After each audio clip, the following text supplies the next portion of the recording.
इस वीडियो के माध्यम से मेरे पास एक 5 बार देखते हैं कितने वाट का बल्ब है, जो कि मेरे पास एक ओरिएंट का 9 वाट के एलईडी बल्ब है, जिसमें मेरा प्रॉब्लम है लो वोल्टेज की समस्या। तो इस प्रॉब्लम किस प्रकार से फाइंड आउट करेंगे आज इस वीडियो में आपके सामने दिखाऊंगा। सबसे पहले इसको किसी भी एलईडी बल्ब को चेक करने के लिए आप सीरीज लाइन का उपयोग करें। अगर आपको सीरीज लाइन बनाना नहीं आता तो आप मेरे को कमेंट करें, मैं उसका वीडियो बनाकर आपको दे दूँगा। तो आप उसकी मदद से आप क्या है सीरीज लाइन का उपयोग करेंगे तो आपका जो प्रोटेक्शन सिस्टम है, मतलब जो भी एलईडी बल्ब अगर शॉर्ट होगा तो क्या होगा, आपका सीरीज लाइन ग्लो कर जाएगा, लेकिन आपको कुछ भी खतरा नहीं होगा। किसी भी डिवाइस को रिपेयर करने के लिए सीरीज लाइन का उपयोग किया जाता है। मैंने यहाँ पर सप्लाई लाइन से कनेक्ट कर दिया। इस प्रकार से हल्का हल्का ब्लिंकिंग जल रहा है। आपको लग रहा होगा कि ये बहुत तेज़ी रोशनी से ग्लो हो रहा है, लेकिन तेज़ी रोशनी से ग्लो नहीं हो रहा। इस पर ब्लिंकिंग की प्रॉब्लम किस प्रकार सॉल्व की जाएगी मैं आपको दिखा रहा हूँ। तो इसके लिए मैं इसके सबसे पहले यहाँ पर जो इसके वोल्टेज आउटपुट वोल्टेज चेक करेंगे। यहाँ पर मैं आपको दिखाना चाहूँगा कि फ्लैश लाइट को ऑन कर देंगे तो यहाँ पर जो इसका वोल्टेज आउटपुट कितना कर रही है, आप यहाँ पर माइनस प्लस उल्टा हो चुका, मैं उसको सीधा करके लगा देता हूँ। तो यहाँ पर देखें, यहाँ पर आपको 71 वोल्ट के लगभग सप्लाई मिल रहा है। तो इसको मैं क्लियर कर देता हूँ। तो यहाँ पर आपको 71 वोल्ट का लगभग सप्लाई मिल रहा है, जो कि कम है। तो ये प्रॉब्लम किस प्रकार सॉल्व किया जाएगा जैसे मैं दिखाता हूँ। तो सबसे पहले इसको बैकलाइट टेस्टर से मैं आपको ये भी टेस्ट करके दिखा दूँ कि स्टिक जो है सही है कि नहीं।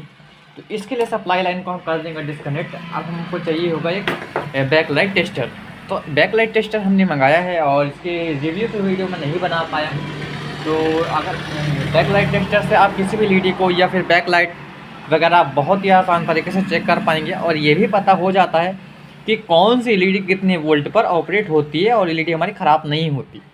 तो एलईडी टीवी का काम करने के लिए खासकर मैंने बैकलाइट टेस्टर लिया है, और उससे हमारे काफ़ी सारे काम जो है ईजी हो जाते हैं। अब हम इसके इनपुट यहाँ पर लगाते हैं। देख, मैं यहाँ पर लगाता हूँ तो यही पता चल जाएगा कितने वोल्ट पर एलईडी स्टिक जलनी चाहिए।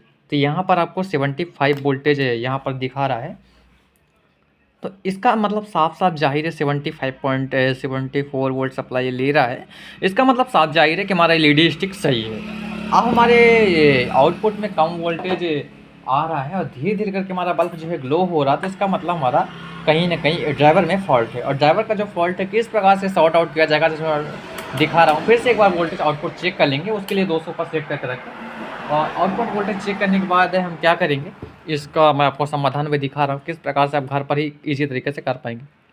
आउटपुट वोल्टेज एक बार चेक कर लें। यहाँ पर 70 दिखा रहा है, और जिसके पास अगर मल्टीमीटर नहीं है तो वो शॉर्ट करके भी स्पार्किंग के माध्यम से सही कर मतलब टेस्ट कर सकता है। इसके बाद हम इसका जो शोल्डर हटाएंगे और ड्राइवर को हम रिमूव करेंगे। इसके लिए मैं इसके वायर ऊपर वायर निकाल देता हूँ। और जो लोग मेरे चैनल पर नए हैं तो चैनल को प्लीज़ सब्सक्राइब कर रखें, और जो लोग मेरे फेसबुक पेज पर इस वीडियो को देख रहे हो तो फेसबुक पेज को फॉलो करके रखें।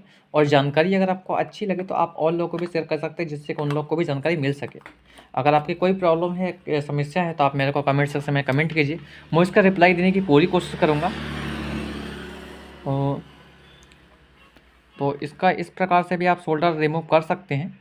तो यहाँ पर मेरे को 35 वाट का आयरन उपयोग करना चाहिए जाके। हालांकि मैं 25 वाट से उपयोग कर रहा हूँ, तो भी निकल जाएगा, ऐसा कोई दिक्कत नहीं है। लेकिन क्या 35 वाट का जो लकड़ी वाला आयरन होता है उससे बहुत ही आसान तरीके से निकल जाता है।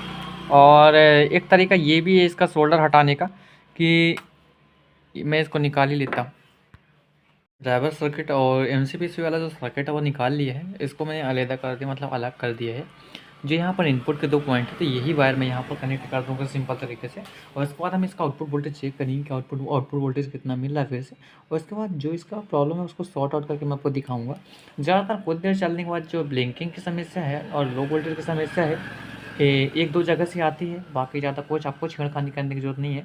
बाकी जितने भी कंपोनेंट लगे हो सब कुछ कंपोनेंट एकदम सीरियसली सही रहते हैं। तो मैं आपको एकदम जो प्रॉब्लम है वही प्रॉब्लम पर मैं ले चल रहा हूँ, और वो प्रॉब्लम किस प्रकार से भी सॉर्ट आउट करेंगे और किस प्रकार से पहचानेंगे वो सब तरीके मैं आपको दिखा देता हूँ किस प्रकार से किया जाएगा। इस प्रकार से एमसीपीसी को रख देंगे। पावर लाइन से मैं इसको कनेक्ट कर देता हूँ। पावर लाइन से कनेक्ट करने के बाद यहाँ पर देखेंगे,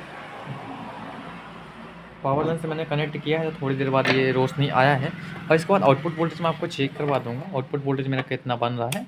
यहाँ पर आप मल्टीमीटर 200 नीचे डीसी मोड पर सेट करके रखें, और यहाँ पर ये बल्ब फ्लिंकरिंग हल्का फुल्का लप लप कर रहा है। तो इसका यहाँ पर एक कैपेसिटर लगा हुआ है, तो इस कैपेसिटर पर इसका वोल्टेज चेक करेंगे। जो कैपेसिटर आपका 100 वोल्ट का है, तो इसका नेगेटिव पॉजिटिव पर मैं यहाँ पर ध्यान से रखता हूँ। और उसके बाद चेक करते हैं यहाँ पर हमारा कितना वोल्टेज बना, जो कि 72 वोल्ट बन रहा है। इसको शॉर्ट करके देखेंगे। स्पार्किंग थोड़ा सा ज़ोरदार हो ही रहा है। तो और जब इस प्रकार जब समस्या हो तो यहाँ पर एक छोटा सा कैपेसिटर लगा हुआ है, तो इसको इसको यहाँ पर शॉर्ट करके देखें।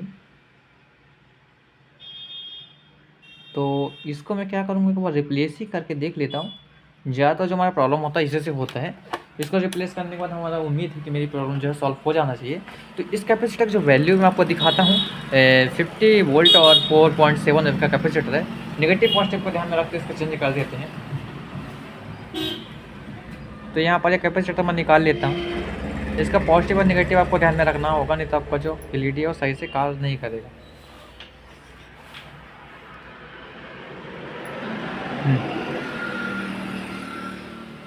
यहाँ पर मैंने प्रॉपर तरीके से इसका जो होल है वो एकदम साफ सुफ कर दिया है। इस जगह पर इसका जो वोल्टेज का इसका वोल्टेज मैं आपको दिखा देता हूँ। इसका जो वोल्टेज है 50 वोल्ट और 4.7 इसका कैपेसिटर है। जो यहाँ पर मेरे पास कैपेसिटर है, दूसरा कैपेसिटर है, तो यहाँ पास आपका 50 वोल्ट 10 एफ का कैपेसिटर है। जो ये वाइट डंडी दिख रही है आपको नेगेटिव वाला पॉइंट है, और इसमें भी जो इसमें ब्लैक डंडी दिख रही है जो इसका नेगेटिव वाला पॉइंट है। वाइट डंडी और ब्लैक डंडी को ध्यान में रखते हुए जो यहाँ पर ब्लैक स्पॉट बना हुआ है, ये माइनस का सिंबल दर्शाता है। तो यहाँ पर इसका नेगेटिव वाला पॉइंट ये साइड रखेंगे, इसका पॉजिटिव वाला पॉइंट ये साइड रखेंगे। तो यहाँ पर इसको इस प्रकार सिंपली लगा देता हूँ। तो यहाँ पर इसको मैंने प्रॉपर तरीके से यहाँ पर फिक्स कर दिया है, और उसका प्रिंट वगैरह अच्छे से देख कर लगा देना है, और प्रिंट वगैरह आपका टूटे नहीं, ये बात सबका आपको ध्यान में रखना है। प्रिंट वगैरह अगर टूट जाएगा तो समस्या ये होगी, फिर जंपर वगैरह करना पड़ेगा। तो इसलिए आप क्लियर तरीके से ध्यान देकर लगाएं। तो यहाँ पर मैं ध्यान देकर प्रॉपर तरीके से आपको दिखाने की भी कोशिश कर रहा हूँ, लेकिन मेरा मोबाइल जो है स्टैंड पर लगा हुआ है और मेरे पास स्टैंड नहीं है, लेकिन मैं जुगाड़बाजी से स्टैंड को उपलब्ध किया हूँ अपने लिए। और जो मैंने एक ऑनलाइन से स्टैंड लिया भी था वो बहुत अच्छी क्वालिटी का नहीं था, मतलब एक अच्छी क्वालिटी का नहीं था, ये बोलना चाहूँगा। तो यहाँ पर इसको मैंने फिक्स कर दिया है। इसको जब तक क्लियर तरीके से फिक्स नहीं होगा तो आपका काम जो सही से नहीं होगा। अब इसके बाद मैं इसमें सोल्डर कर देता हूँ अलग अलग तरीके से। इसको मतलब आपस में जो पिन है सटे नहीं, ये बात का क्लियर कर ध्यान देना होगा। तो इसको मैंने सोल्डर वगैरह कर दिया है, प्रॉपरली सोल्डर कर दिया है।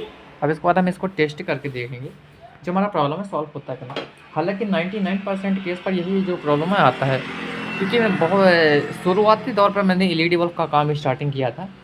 तो हालांकि मेरे को कुछ भी मैं कहीं से नॉलेज मतलब जो भी है, मतलब कहीं से मैंने कुछ भी सीखा नहीं था, अपने मन से ही काम स्टार्टिंग किया था।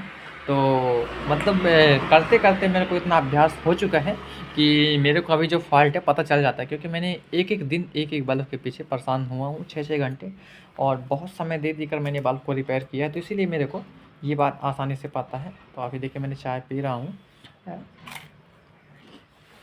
तो इसीलिए मैं आपको वही तरीका बताता हूँ और शॉर्टकट सही जानकारी देता हूँ। जो मेरे पास फॉल्ट रहता है उसी का मैं वीडियो बनाता हूँ, जिससे कि आपको भी परेशानी ना हो, आपका भी जो काम है एक बार में सॉल्व हो जाए। ऑन करने पर तो तेज़ी से ऑन हो रहा है, फास्ट ही ऑन हो रहा है, मतलब तुरंत ही ऑन हो रहा है। थोड़ा सा समय लेता था, मतलब उतना भी समय नहीं लेता था, लाइट में लगाने के बाद तुरंत तो ऑन नहीं होता था। अब इसके बाद इसका आउटपुट वोल्टेज एक बार हम चेक करेंगे कि कितना आउटपुट वोल्टेज बन रहा है। तो यहाँ पर 200 रेंज DC मोड पर मैंने मल्टीमीटर को सिलेक्ट करके रखा है। 100 UF का 100 वोल्ट का कैपेसिटर है। कैपेसिटर का नेगेटिव और पॉजिटिव पर यहाँ पर हम लगा कर चेक करेंगे, तो यहाँ पर हमारा 81 वोल्टेज मिल रहा है। तो देखें 81 वोल्टेज एकदम आ रहा है। इसकी स्पार्किंग देखेंगे तो इसको शॉर्ट करने पर ये देखें कितना तेज़ी के साथ स्पार्किंग हो रहा है। अगर इतना तेज़ी के साथ स्पार्किंग होता है और ये देखें, तो मतलब वो बल्ब आपका प्रॉपर्ली सही है। तो शॉर्ट करके भी आप इसकी प्रॉब्लम जो है सॉल्व कर सकते हैं। अब मैं आपको इसका फिटिंग करने का प्रोसेस नहीं दिखाऊंगा, बाकी जो मैंने आपको जानकारी दी तो सही जानकारी। तो मेरी जो स्टार्टिंग की शुरुआत हुई थी तो LED बल्ब से हुई थी।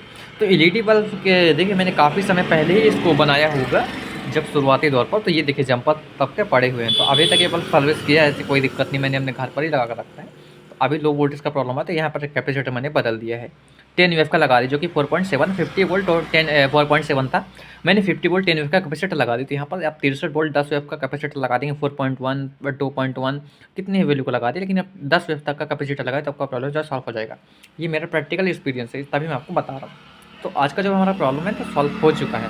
तो अगर हमारी वीडियो आपको अच्छी लगती है तो आप हमारे चैनल को प्लीज़ सब्सक्राइब कर रखें, और आप यूट्यूब की वीडियो देखना चाहते हैं तो यूट्यूब पर आप जाएँ, टेक्नो स्पार्क इलेक्ट्रॉनिक जैसे सर्च करेंगे तो वह फर्स्ट चैनल जो है हमारा ही होगा। इलेक्ट्रॉनिक्स से रिलेटेड जितना भी प्रोडक्ट है, अभी देखिए मैंने रेडी वर्क से काम स्टार्टिंग किया था। आज की डेट पर मैं एलईडी एलसीडी जो भी टीवी है सब कुछ रिपेयर कर लेता हूँ, और ये 5-6 साल से मैं लगातार यही काम कर रहा हूँ। प्रैक्टिकली तौर पर मैंने इसको बहुत ज़्यादा काम किया है, 5-6 साल काम करने का भी एक्सपीरियंस है मेरे को। तो इस समय मैं जितनी भी आपकी धरने वाली शुरुआती तौर पर जैसे मैंने इसका काम स्टार्ट किया, उसके बाद धीरे-धीरे करके मैंने अपना होम थिएटर एम्पलीफायर रिपेयरिंग का काम करता था, जो कि मैं इस डब्बा वाली टीवी रिपेयरिंग का काम नहीं आता था। तो उसके बाद जैसे मैंने वो सब धीरे-धीरे करके कंप्लीट किया, उसके बाद होम थिएटर वगैरह का हमने रिपेयरिंग किया, उसके बाद वो सब हमारा काम जो सक्सेसफुली होते गए, उसके बाद मैं धीरे-धीरे करके आगे बढ़ते गए।